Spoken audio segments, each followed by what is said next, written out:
Assalamualaikum warahmatullahi wabarakatuh. Di sini saya Pak Sasi Fauzi. Pada mata kuliah seminar HI kontemporer yang diampu oleh Bapak Hadi Alnaza Saradiwa, SIP MHI. Oke, di sini saya akan mempresentasikan usulan penelitian saya yang berjudul Pengaruh Intervensi Amerika Serikat terhadap ancaman krisis kemanusiaan di Venezuela pada tahun 2015 sampai tahun 2019. Yang menyebabkan negara Venezuela mengalami keanjlokan ekonomi di sini adalah hampir di atas 90% pendapatan yang mereka andalkan adalah dari sektor perminyakan, sehingga tidak mampu untuk menutup dari aspek-aspek ekonomi lainnya selain perminyakan. Pada tahun 2015, tahun setelahnya, perekonomian Venezuela mulai mengalami inflasi yang sangat besar hingga sejumlah 1.300% dari 2014 lalu pada 12 bulan terakhir tersebut, sehingga $1 Amerika bernilai sekitar 6,3 juta dolar Bolivar Venezuela. Begitu besar inflasi yang diderita oleh Venezuela hanya dalam kurun waktu 1 tahun saja. Ini diakibatkan karena peredaran uang mata uang mereka dicetak berlebihan daripada valuta asing yang ada di negara tersebut, sehingga ketika harga minyak bumi anjlok, inflasi besar langsung melanda Venezuela. Dampak dari inflasi tersebut langsung terasa kepada penduduk atau masyarakat Venezuelanya sendiri.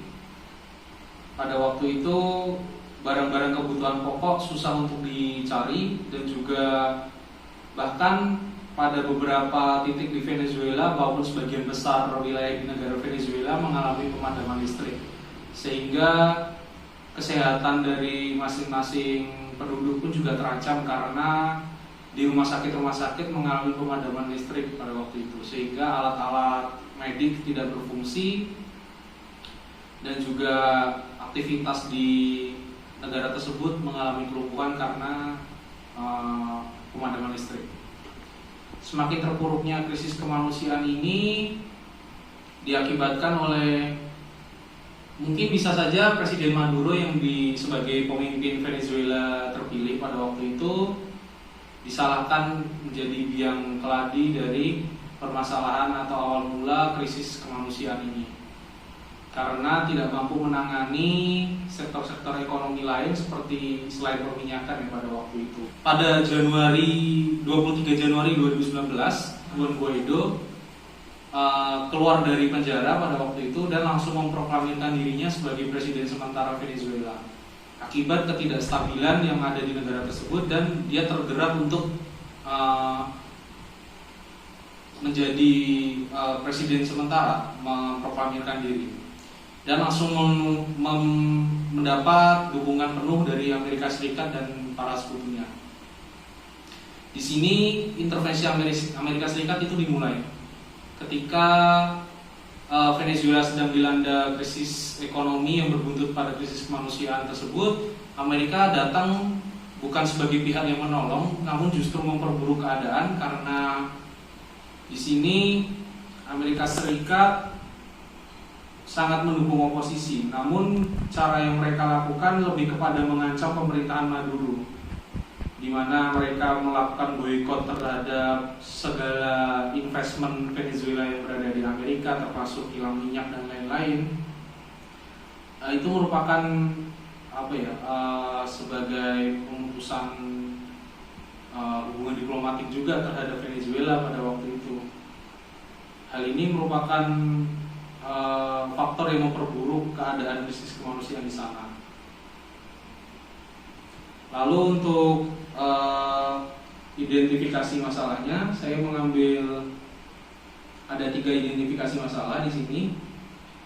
Yang pertama, identifikasi masalahnya mengenai intervensi yang dilakukan oleh Amerika Serikat yang semakin memperburuk kemanusiaan yang terjadi di Venezuela. Lalu yang kedua, ketidakstabilan kondisi politik yang ada di Venezuela karena terdapat dualisme kepemimpinan Guaido sebagai oposisi dan Maduro sebagai petahana ataupun pemimpin sesungguhnya secara konstitusi pada waktu itu, di mana kestabilan politik di Venezuela yang menyebabkan masalah krisis semakin berlarut-larut dan tak kunjung mendapatkan jalan keluar.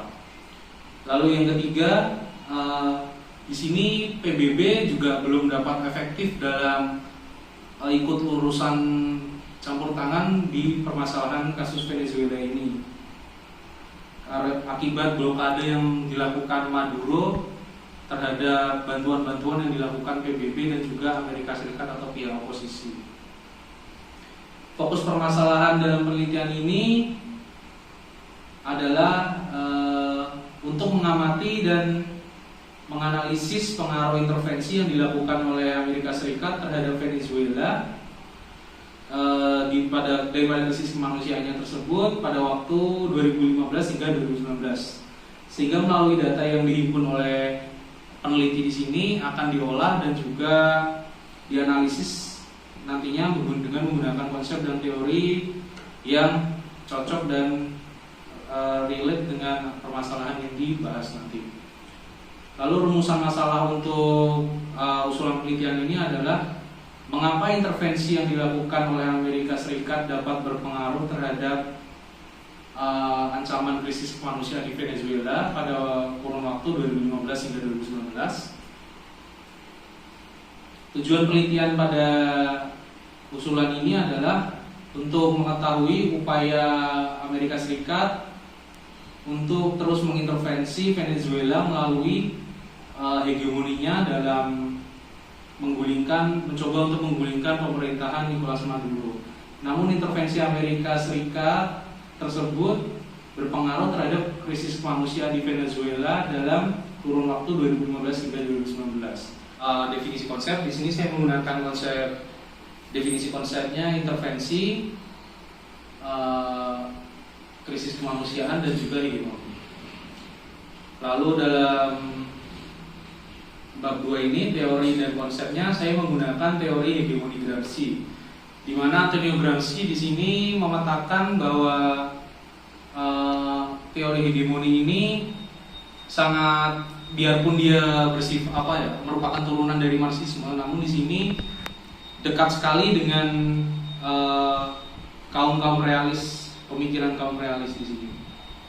Di mana yang menjadi salah satu faktor saya memilih teori ini adalah terdapatnya dua perangkat kerja untuk mewujudkan suatu hegemoni, yaitu dengan yang pertama menggunakan tata cara militer, lalu hukum dan sebagainya, atau yang disebut law enforcement.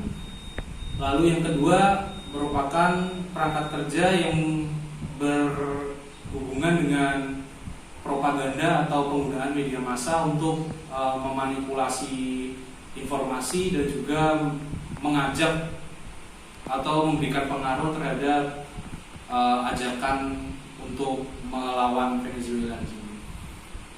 Karena di sini Amerika Serikat menggunakan segala kebijakannya untuk terus mengepung Venezuela untuk mendesak Maduro untuk dapat mundur dalam kepemimpinan presiden di Venezuela, dan berharap Juan Guaido naik untuk menjadi presiden atau pemimpin di negara tersebut. Sementara perangkat kerja kedua, Amerika Serikat melakukan propaganda media massa di sini sebagai bentuk ajakan terhadap Venezuela untuk mengajak sekutunya atau mungkin mempengaruhi dari negara-negara lain untuk mendukung dan mendesak Maduro mundur dari jabatannya sebagai presiden.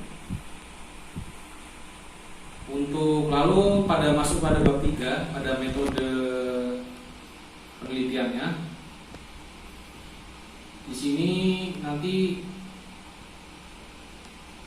sebelum masuk bab 3, saya akan jelaskan mengenai alur pikir penelitian, di mana yang pertama di atas nanti akan saya jelaskan ada Venezuela, lalu turun menuju krisis ekonominya. Lalu krisis ekonomi tersebut mengakibatkan ketidakstabilan politik yang terjadi akibat ketidakpuasan rakyat dan pihak-pihak lain terhadap kepemimpinan Maduro. Lalu terdapat krisis turun lagi kestabilan politik tersebut mengakibatkan krisis kemanusiaan di negara tersebut. Lalu Amerika Serikat dari teori hegemoni Gramsci berpengaruh terhadap krisis kemanusiaannya dan memiliki kebijakan dalam boikot PDVSA. Sebagai konsep human security, saya hubungkan dengan krisis kemanusiaan dan juga hipotesis yang telah saya buat, yaitu intervensi Amerika yang berpengaruh terhadap ancaman krisis kemanusiaan di Venezuela. Pertanyaan penelitian di sini, saya mengambil 3 pertanyaan. Yang pertama, bagaimana pengaruh intervensi yang diberikan Amerika Serikat sehingga menyebabkan krisis kemanusiaan di Venezuela semakin memburuk. Lalu yang kedua, bagaimana usaha yang telah dilakukan PBB terhadap krisis kemanusiaan yang terjadi di Venezuela tersebut. Lalu yang ketiga, bagaimana upaya yang diambil Venezuela untuk menyelesaikan permasalahan krisis kemanusiaan di negaranya.